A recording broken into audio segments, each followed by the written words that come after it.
Inisita ni Senator Manny Pacquiao ang mga magsasaka dito sa Alabel, Sarangani Province.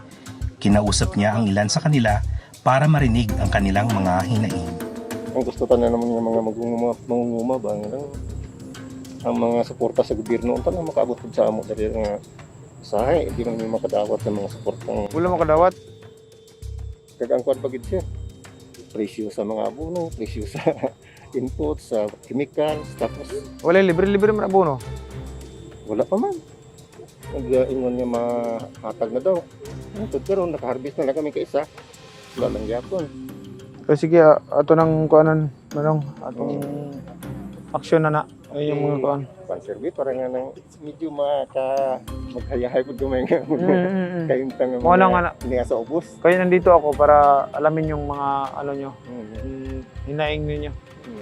Nakipagdialogo din si Senator Pacquiao sa iba pang magsasaka. Pinaiimbestigahan kasi ng senador ang implementasyon ng Rice Tarification Law. Pumirma ako dito sa batas na itong rice tarification. Unang-una, para malaman nyo, maganda ang intention ng rice tarification law. Maganda ang intention nito.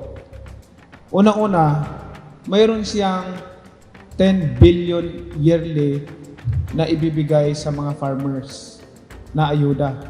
I-divide sa mga farmers yun.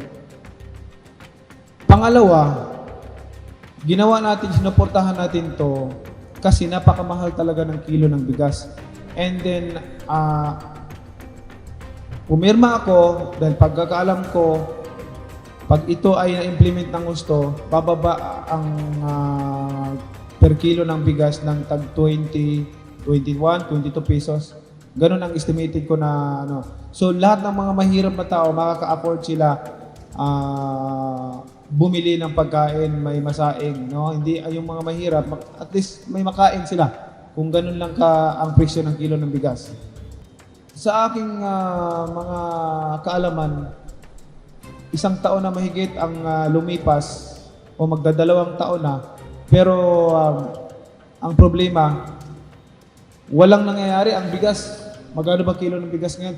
45, 40, mataas pa rin.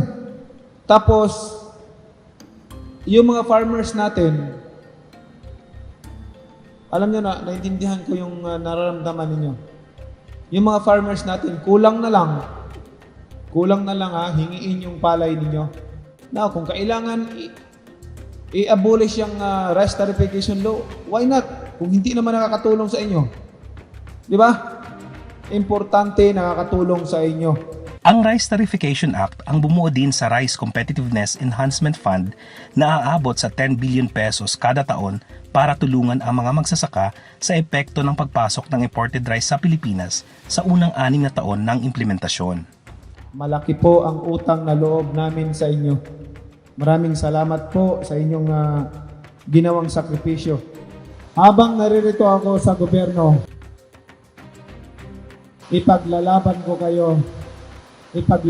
ko ang inyong karapatan para kayo mabigyan ng tulong, mabigyan ng suporta at maipaglaban ang inyong karapatan.